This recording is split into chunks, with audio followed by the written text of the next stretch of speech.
Could Social Security finally be getting the expansion it desperately needs? Senator Bernie Sanders just confronted the new Social Security Commissioner about the future of benefits, and the answers may surprise you. In this video, we'll break down their heated exchange, what it means for your benefits, and whether higher earners will finally start paying their fair share. We'll also cover the latest updates on upcoming Social Security payments, so make sure to stick around until the end. Welcome to Financial Area, your go-to source for financial news and policy updates. If you find this video helpful, don't forget to like and subscribe to stay informed. Over 22% of seniors in the United States are currently living on less than $15,000 per year, a figure that highlights the harsh financial reality many retirees face. With the rising cost of housing, medical care, and everyday expenses, many seniors struggle to cover even the most basic necessities. The Social Security system was designed to provide financial stability in retirement, yet for millions of elderly Americans, the benefits they receive are simply not enough to maintain a decent standard of living. This growing crisis has fueled calls for reform, with advocates arguing that Social Security payments must be increased to better support those who rely on them. Senator Bernie Sanders has been a longtime advocate for expanding Social Security benefits, arguing that the government has a responsibility to ensure seniors can retire with dignity. During his exchange with Commissioner Frank Bizano, Sanders emphasized that far too many older Americans are living in poverty despite paying into the system their entire working lives. He pointed out that with wealth inequality at an all-time high, it is unacceptable for retirees to be left struggling to afford rent, medication, and groceries. His argument is based on the idea that Social Security should serve as a true safety net, rather than a system that barely allows people to scrape by. One of the major factors contributing to the financial strain on retirees is inflation. Over the past few years, the cost of living has skyrocketed, significantly outpacing any cost of living adjustments made to Social Security benefits. This means that even though beneficiaries may see small annual increases in their payments, those increases are often not enough to keep up with rising expenses. As a result, many seniors are forced to make difficult choices, cutting back on essentials, delaying medical care, or even returning to work in their 70s and 80s just to make ends meet. Sanders has called this unacceptable and continues to push for a substantial expansion of benefits to reflect the true cost of living. Another major point raised during the discussion is how increased Social Security benefits could positively impact the overall economy. Supporters of expansion argue that putting more money into the hands of seniors would lead to increased consumer spending, particularly in essential sectors such as healthcare, housing, and local businesses. Since Social Security payments go directly to recipients who tend to spend rather than save, boosting benefits could have a ripple effect that strengthens economic stability. Sanders has used this argument to push back against claims that expanding Social Security would be a financial burden on the government, instead framing it as a long-term investment in both the well-being of retirees and the economy as a whole. Despite the growing support for increasing Social Security benefits, there is strong opposition from those who claim it would be too costly or unsustainable. Critics argue that the program is already facing financial difficulties and that adding more benefits could accelerate its insolvency. However, Sanders and other advocates insist that the solution lies in reforming the way Social Security is funded rather than cutting benefits or maintaining the status quo.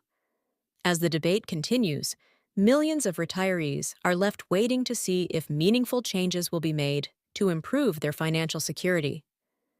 The Social Security system is primarily funded through payroll taxes, but a key issue in the current structure is the cap on taxable earnings. As it stands, individuals who earn more than $176,000 per year contribute the same amount to Social Security as those earning millions or even billions.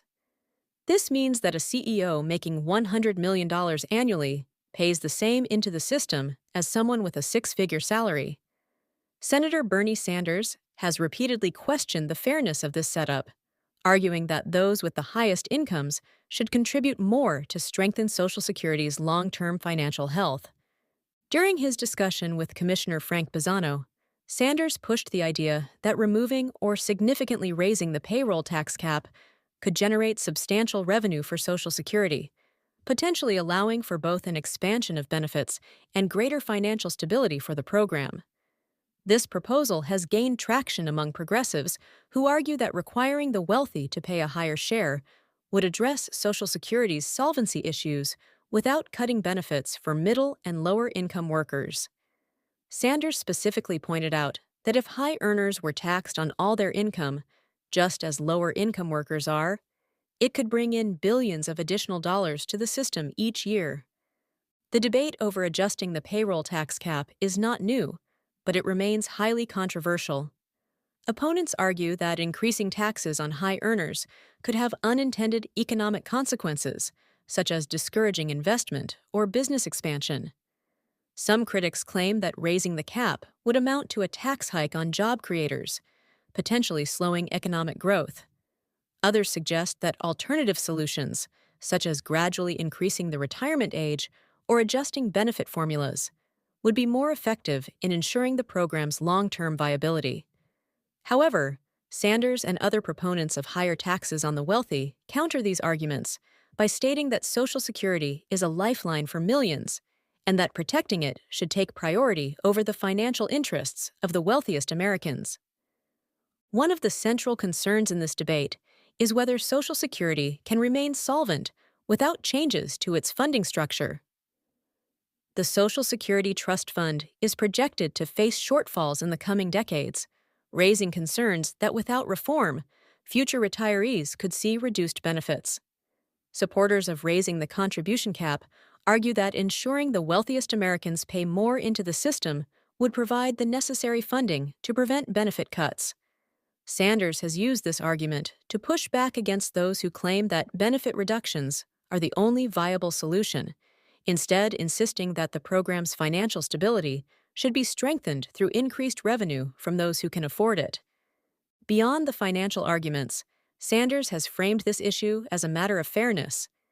He questioned why everyday workers, who rely on every paycheck, are required to contribute a percentage of their entire income while billionaires contribute only a fraction.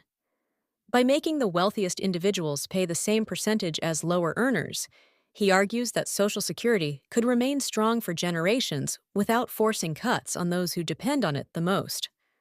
While this proposal remains a point of contention in Washington, it has gained significant public support, particularly among those who believe the current system favors the ultra-rich at the expense of average workers. Commissioner Frank Bizano defended the Social Security Administration's operations, stating that the system maintains a low error rate of less than 1%. This directly contradicted claims made by former President Donald Trump, who suggested that widespread inaccuracies were undermining the program.